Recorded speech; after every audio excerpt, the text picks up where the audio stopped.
Welcome everyone to Strictly Fitness with Shavar Matner. Or is it Shavar Matner Strictly Fitness? Fuck, I can't remember what I named my own damn channel, but hey, that's beside the point. I'm glad you guys are tuning in. This is a long time coming for me, and I finally feel comfortable with uploading my advice about fitness and health as a whole on this channel. I'm a certified personal trainer. On my way to getting certified in other areas in health and nutrition, mental health, all that good stuff. My goal here on this channel and as a whole in life is to help with the fitness epidemic that is severely lacking here in America. And you might be saying, well, what do you mean? As Americans, we are out of shape. For the most part. We're coming out of a pandemic. It's now known as an endemic. And, you know, along the way, I went through my fair share of being unhealthy. Back in 2018, after my second child was born, I decided then that it was time to do something with my health as a whole and get into shape. I was building up to one of the powerlifting, I still do, and I wasn't in the best shape back then. Case in point, this picture here. But over the last few years, I now look like this, and this is the most recent picture. Don't worry about the tattoos. There'll be a video for another day explaining why I got those tattoos years and years and years ago. I'm actually going to get those tattoos covered up, by the way. But today, we're going to dive into two topics. But let me get a little bit of background about myself. I'm a combat Army vet. 19 kilo. I used to drive tanks back in the day. I'm originally from Texas. I have a loving wife, 2 kids, and my ultimate goal before I found a different passion was to do weather, become a meteorologist. I always had a thing about chasing storms and stuff like that, even when I was a little kid, being from Texas originally. I live in Atlanta, Georgia now. And that passion I still have.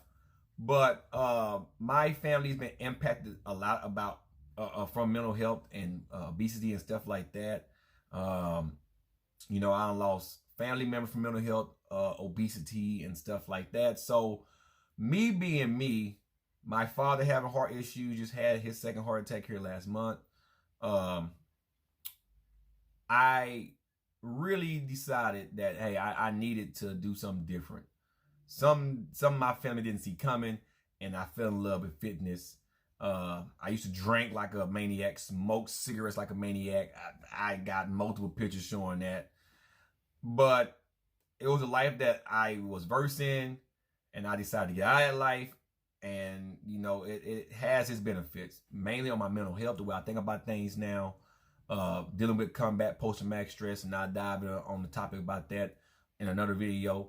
But that's just to catch up to me. I'm a car enthusiast, love 5.0s. 5.0's going to a dyno tomorrow. So on my main channel, which this video is airing on my main channel and my fitness channel, you can check out that content as well if you want to. So let's dive into the two topics at hand. Main gaining, to quote Greg Doucette. Now, some of you know from my main channel, now I'm not a big Greg Doucette fan. Chris Jones just dropped a video, right, about bulking and cutting and how's this bullshit and blah, blah, blah, blah, blah. Now, me being me, in order to gain muscle, you have to be in some type of surplus or have enough body fat to where you can keep your calories the same, do resistance training, just up your protein a little bit, cut your carbs down, let the body use some of the fat stores for energy, keep your protein pretty high. The body would then begin to use that broken down tissue and some of that fat and to repair as muscle, along with the protein and the calories that you are eating, right? If you are thin, very thin, you need to put on some size, so you need to be in a surplus. I don't believe in main gaining because your calories fluctuate day to day. I do a lot of cardio. I do a lot of compound movements. Today, a week before I deload, because next week is my deload. I'm doing 2 weeks. I do 2 weeks every 10 weeks. I do a 2 week deload. So I'm doing back and lower body today. So it's going to be a lot of big muscles and smaller muscles that's going to take a hit.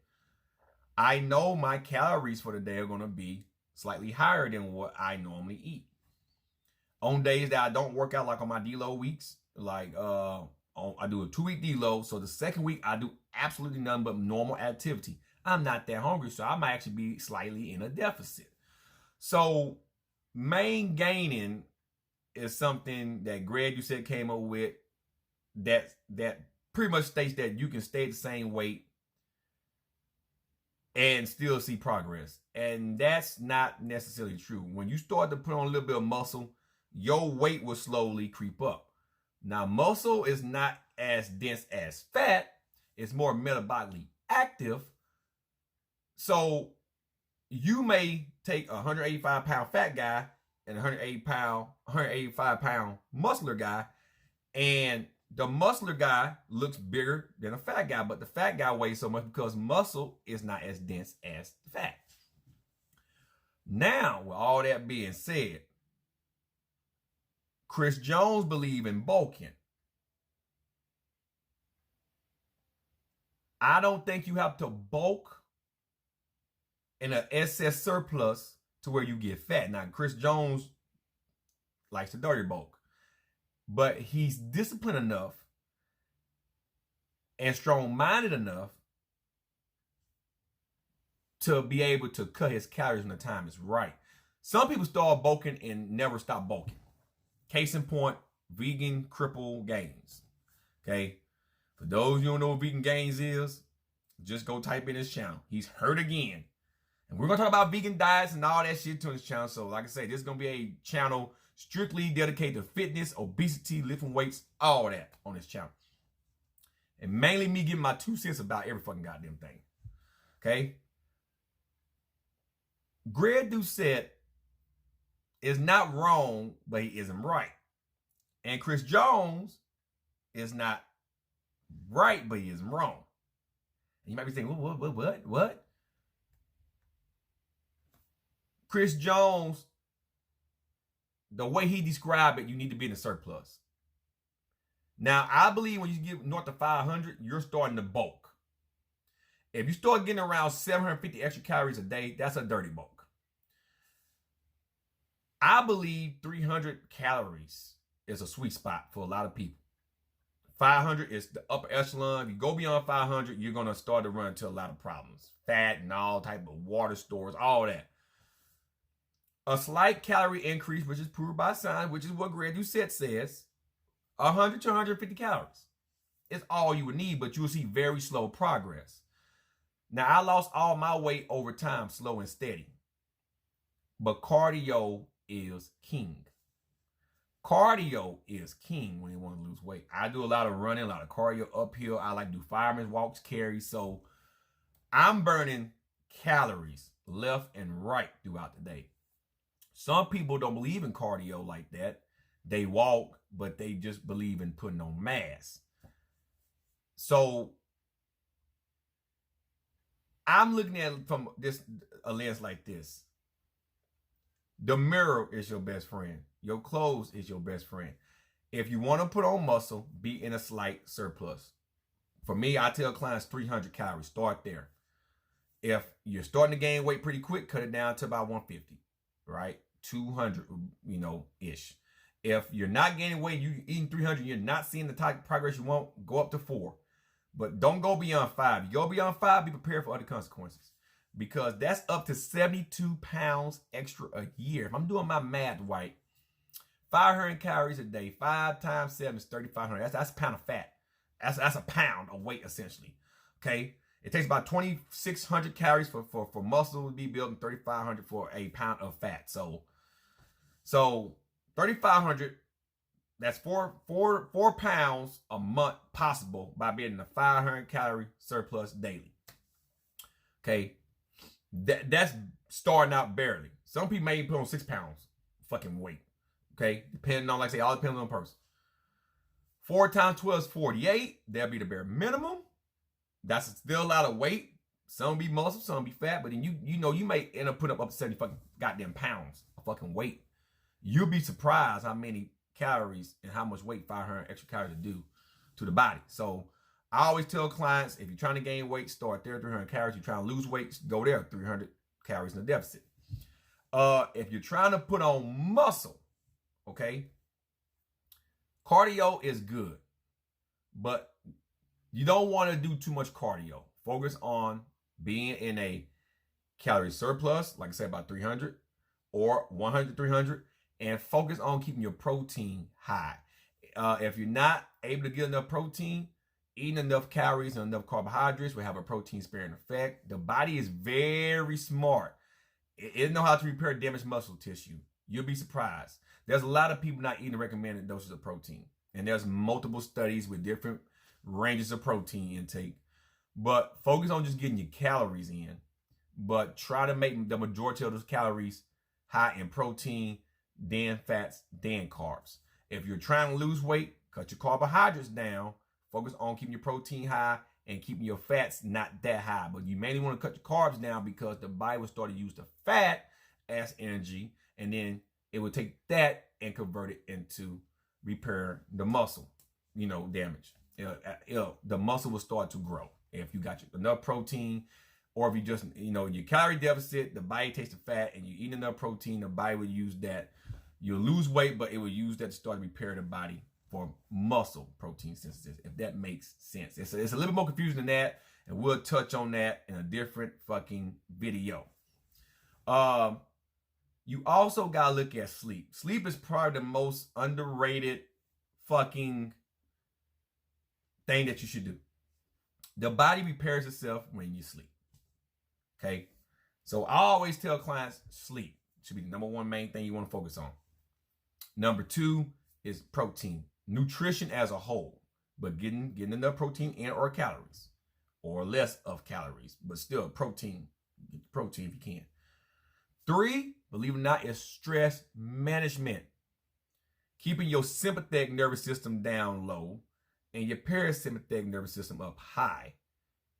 So your body can suppress the cortisol hormone.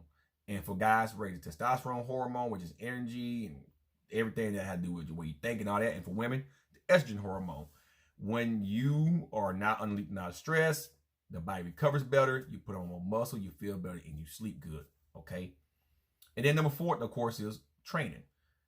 But how much training should you do? We'll touch on that in another video. Now, the difference between muscle and health is night and day. I tell clients all the time when I deal with them that my goal is not to get you like Arnold Schwarzenegger, because I'm not versed in PEDs. I don't take PEDs. I'm natural, okay? My main thing is, how healthy are you? That is the main thing. Are you healthy enough? So I tell clients, let's focus on cardio, which is my number one staple in the way I train people, and then resistance training. If you're trained to power lift, then we'll kind of role reverse those. We'll lower the cardio output and focus on the technique and the lifting and all that good stuff. But health to me is wealth. That's just the way I look at health. Health to me is wealth. The healthier you are, the better you will be, the longer life you'll live. Alan Roberts is one of the YouTubers that I watch. He's probably one of the most highly talked about controversial YouTubers on this platform because of his stance on obesity. But I agree with Alan. Most of the world is obese. Okay? That's just facts. He comes off a little bit rough sometimes, but he's just shooting the truth. He always says he wants to be 90 and able to lift 9 pounds. He won't be able to lift 9 pounds at the age of 90. And he's talking about great grandkids and stuff like that. And normal stuff, as a whole. And my philosophy is, I want to be able to lift 10 pounds at 100. So I'm not too concerned about you getting real big fucking muscles. I don't have huge fucking muscles. But I'm strong for my size. Okay, I have a pretty decent deadlift, pretty decent squat, pretty decent bench press. But my main goal on this channel and when I deal with clients is health. Let's get you to a good weight, good body fat percentage. Focus on your mass, your muscle. We can do all that after the fact. But can you live like that consistently is the goal. Will you adhere to that lifestyle? Because health is a lifestyle. Fitness is a lifestyle. Muscle, I don't care how old you get, goes away over time. But how healthy are you on the inside? How healthy are you? That's my goal here on this channel. So with that being said, guys, that's my opinion on main gaining and all that other bullshit. Like, subscribe, and look out for some upcoming videos. Follow my transformation along as I will start to put on a little bit more mass as I'm prepping for next year to finally, pray to God, be able to power lift, be able to compete. And, you know, like I say, like Alan Roberts also say, we have a word to say. And it takes a lot of people like me and other people in the world that really want to see you be around for a long period of time. Especially if you have kids. You want to be around for your kids and your grandkids. So that's my take on it. Hope you guys enjoy. Until the next video, you guys stay safe. Like, subscribe. Check out my main channel as well if you want to just shoot the shit and laugh at the shit that I talk about over there, uncensored, unedited. And until the next video, man, you guys stay blessed, stay up, stay honest, and I'm out. Peace.